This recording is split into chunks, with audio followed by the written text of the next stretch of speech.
Children of abusive parents, did you ever hit them back? I did more than just that. For most of my childhood, I had always assumed that your parents hitting you as punishment was just the norm. I never thought anything of it.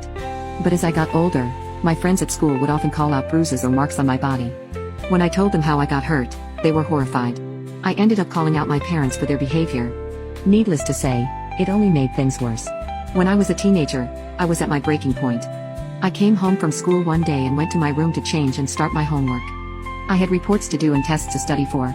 I was home for less than 15 minutes when I heard my mom screaming for me to get into the kitchen. My husband was an officer. She had thrown a luncheon for several of the officers' wives.